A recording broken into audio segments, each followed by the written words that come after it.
ज्यांच्या मनामध्ये राम आहे, ज्यांच्या तणामध्ये राम आहे, संपूर्ण विश्वात जो बलवान आहे त्या बजरंग बलीला आमचा शतशः प्रणाम आहे। हनुमान जयंतीच्या तुम्हा सर्वांना हार्दिक हार्दिक शुभेच्छा। तर हनुमान जयंती विशेष हनुमंताची माहिती आपण ऐकलेलीच आहे। त्याच पद्धतीने हनुमानाचे एक रूप म्हणजेच पंचमुखी हनुमान। तर हनुमंताने पाच मुखी हा अवतार का घेतला किंवा त्यांना पाच मुखांमध्ये का प्रकट व्हावे लागले, यामागची नेमकी पौराणिक कथा काय आहे।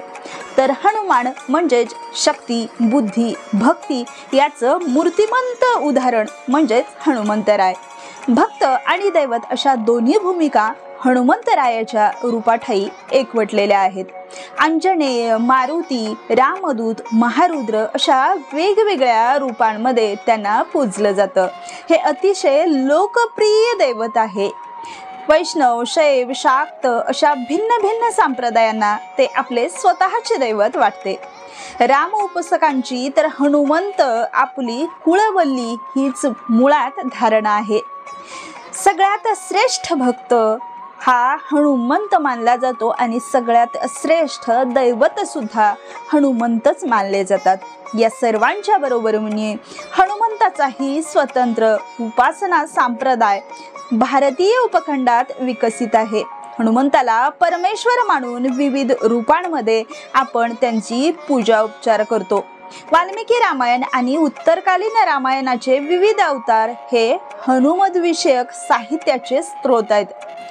हनुमंताच्या उपासनेसाठी अनेक प्रकारे आपण पूजा करू शकतो। त्यामध्ये पराशर संहिता, सुदर्शन संहिता, मंत्र महावरणातील किंवा मग हनुमान कल्प अशा अनेक वेगवेगळ्या पद्धतीने आपण ही पूजा करतो।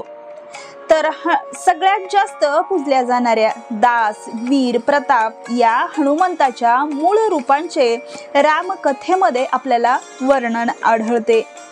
तर तंतप्रधान हनुमंत संप्रदायातून या रूपाच्या बरोबरीनेच पंचमुखी, सप्तमुखी, एकादशमुखी अशा रूपांमध्ये सुद्धा त्यांची पूजा केली जाते। यापैकी वास्तुदोष, ग्रहपीडा यांच्या निवारणासाठी आपण आपल्या घरामध्ये त्यांची जी पंचमुखी पूजा आहे किंवा अवतार आहे अशी रूपांमध्ये आपण ती मूर्ती पूजतो किंवा फोटो पूजतो।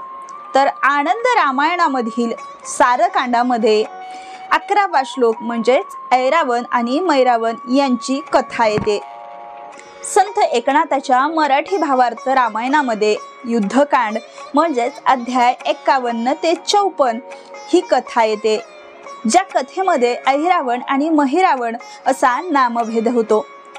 राम आणि रावण यांच्यामध्ये युद्ध सुरू असतं आणि या युद्धामध्ये कुंभकर्ण, इंद्रजित या महायोद्ध्यांच्या पतनानंतर खुद्द रावणाला आपल्या प्रभावाची चिन्हे दिसून येतात, म्हणजे पराभव दिसू लागतो। तेव्हा त्यांनी आपल्या एका महामायावी अशा ऐरावण व मैरावण या भावांना मदतीसाठी बोलवले होते। ते पाताळ लोकीच्या महिकावती नगरीत राज्य करत होते, त्यातील ते राजा होते। त्या दोघांनी मायावी असुरांनी राम आणि लक्ष्मणांना मायेने बेशुद्ध करून बंधन करून घेतले। आपल्या नगरीमध्ये त्यांना बंदिस्त ठेवले। राम आणि लक्ष्मण सापडत नाहीत असे म्हटल्यावर भगवान हनुमंत किंवा मग मारुतीराय त्यांच्या शोधण्यासाठी त्यांचा शोध घेण्यासाठी निघाले। बिभीषणाने या नवीन कारस्थानामागे ऐरावण आणि मैरावण असल्याचं स्पष्टपणे सांगितलं आणि मारुतीला त्यांच्याविषयी सर्व माहिती सुद्धा दिली। त्या माहितीच्या आधारे मारुतीराय शोध घेत घेत महिकावतीला जाऊन पोचले। तेव्हा त्यांना तेथील क्षेत्रपालाने अडवले। क्षेत्रपालाचे नाव होते मकरध्वज। तो मारुतीचाच पुत्र होता, पण ते त्याला माहिती नव्हते।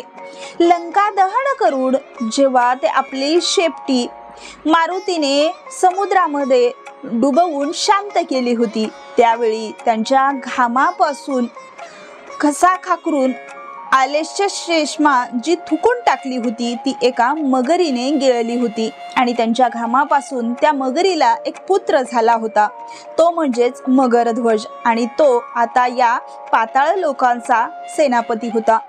काही कथाभेदांमध्ये तिमिलिंका नामक मत्स्यिनीने मारुतीचा समुद्रात पडलेला घाम गिळला व त्यातून तिला मत्स्यराज नामक मुलगा झाला असे सुद्धा वर्णन येते. पण हा पुत्र मारुतीप्रमाणेच अत्यंत पराक्रमी होता. रावणाचे भाऊ ऐरावण आणि महिरावण यांनी त्याला पाताळ लोकातील आपल्या महिकावती नगरीच्या रक्षणासाठी क्षेत्रपाल म्हणून नेमले होते. पुढे मकरध्वजाने मारुतीला रोखल्यामुळे त्या दोघांमध्ये युद्ध सुरू झाले. मारुतीने मकरध्वजाला हरवले आणि नंतर परस्परांचा परिचय देत असताना त्या पिता पुत्राची खरी ओळख पटली. मकरध्वजाने आपल्या वडिलांना साष्टांग दंडवत घातला, महिकावती नगरीमध्ये प्रवेश दिला आणि ऐरावण आणि महिरावण यांनी आखलेली आपल्या कुलदेवतेसमोर राम लक्ष्मणांना बळी देण्याची योजना हनुमंताला आपल्या मुलाकडून कळाली. तेव्हा तो स्वतः राक्षसाच्या कुलदेवीच्या देवळामध्ये जाऊन गुप्त रूपाने बसले. जेव्हा राम लक्ष्मणांना बळी देण्यासाठी तेथे आणण्यात आले तेव्हा प्रभू हनुमंताने स्वतः देवीसारखाच आवाज काढला आणि राम लक्ष्मणाच्या हाती त्यांची शस्त्रे देऊन त्यांना मंदिराच्या आत सोडण्याची व मंदिराचे मुख्य द्वार बंद करण्याची आज्ञा अहिरावण आणि महिरावण यांना दिली. त्या दोघांखेरीज देवी बोलते आहे असे वाटल्यामुळे त्यांनी देवीच्या आज्ञेप्रमाणे सर्व काही बंदोबस्त केला. बंद मंदिरामध्ये राम लक्ष्मण सुखरूप पोहोचल्यावर मारुतीरायांनी त्यांना आसुरी मायेमुळे आलेल्या मोहतंद्रीतून म्हणजेच झोपेतून जागृत केले. सावध होऊन ते दोघे मारुती समवेत मंदिराबाहेर येऊन या राक्षसांशी युद्ध करू लागले. सर्व सेना मारली गेली तरी काही केल्या अहिरावण आणि महिरावण यांचा पाडाव होईना. मग रामबाणांनी अगदी मृतवत झालेले हे दोघे थोड्याच अवधीत पुन्हा शुद्धीवर येऊन नव्या जोमाने लढायचे. या मागचं काहीतरी गूढ आहे आणि ते कसं शोधावं. युद्धाची आघाडी राम लक्ष्मणावरती सोपून मारुतीराय एकटेच निघाले. कित्येक वेळा पराभव करून सुद्धा हे दोघं परत अतिशय ऊर्जेने युद्धासाठी तसेच तयार होतात. असं का होत आहे याचा पाठपुरावा करण्यासाठी ऐरावण महिरावण युद्धात मरणोन्मुख झाल्यास काही भुंगे त्यांच्यावर पाताळातल्या दिव्य कुंडीतील अमृत आणून शिंपडत होते. त्यामुळे त्या दोघांनाही संजीवनी मिळत होती हे मारुतीरायाने ओळखले.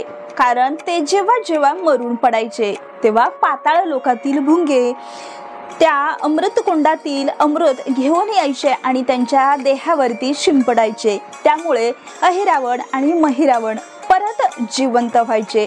तेव्हा मारुतीरायांनी याचा सोक्षमोक्ष लावण्यासाठी त्या भुंग्यांचाच पूर्णपणे बंदोबस्त केला आणि इकडे ऐरावण महिरावणाचा अंत झाला. या प्रसंगात मारुतीला सहाय्य करणाऱ्या ऐरावताच्या पत्नीचे नाव म्हणजे सेंद्रसेनेचे सुद्धा उपाख्यान होते. आनंद रामायणामध्ये उपरोक्त कथेपेक्षा थोडी भिन्न कथा सांगितलेली आहे. मठ परंपरेमध्ये सांगितलेली आहे की ऐरावण आणि महिरावणाचे पंचप्राण हे एका विशालकाय दिव्यामध्ये 4 दिशांना 4 दिवे आणि मध्यभागी एक असे 5 दिवे एकाच ज्योतीमध्ये तेवत होते. या 5ही ज्योती जेव्हा एकाच वेळी विझवल्या जातील तेव्हा अहिरावण आणि महिरावणाचा वध होऊ शकतो असं आकाशवाणीद्वारे मारुतीरायांना कळालं होतं.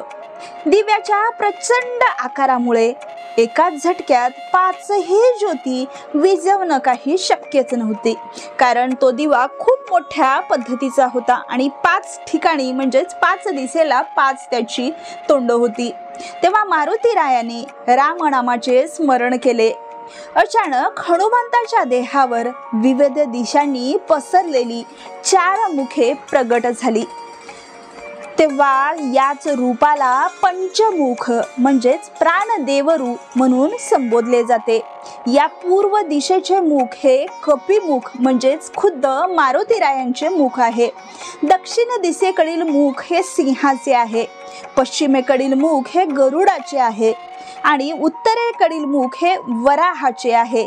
त्याच पद्धतीने ऊर्ध्व दिशेला असणारे मुख हे अश्वाचे आहे।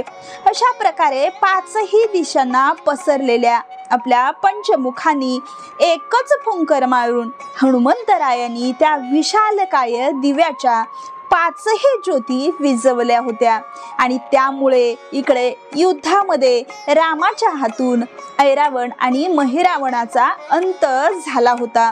अशी ही पंचमुखी हनुमंताविषयी एक लोकप्रचलित कथा आहे। याच युद्धामुळे हनुमंतरायांना पंचमुख धारण करावं लागलं असा उल्लेख आहे।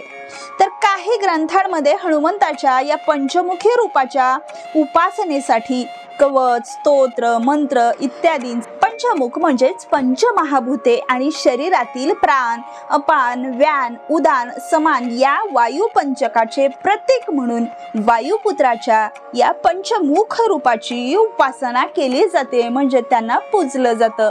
लोकदेवातील पंचवीर किंवा मग सद्योजात, अघोर, तत्पुरुष, वामदेव, ईशान आणि सदाशिवाच्या पंचमुख संकल्पने देखील महारुद्राचे हे रूप संवादी आहे।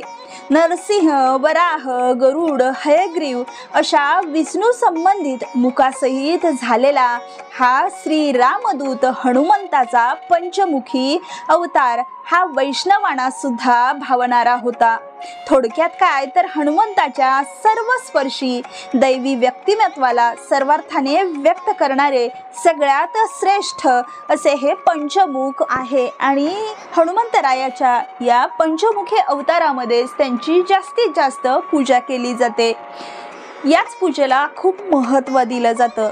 तर ही श्री राम भक्त हनुमंताची पंचमुखी अवताराची कथा किंवा याचा इतिहास जर तुम्हाला आवडला असेल तर अशाच नवनवीन पौराणिक कथांसाठी आपल्या चॅनलला लाईक, शेअर आणि सबस्क्राईब नक्कीच करा। धन्यवाद।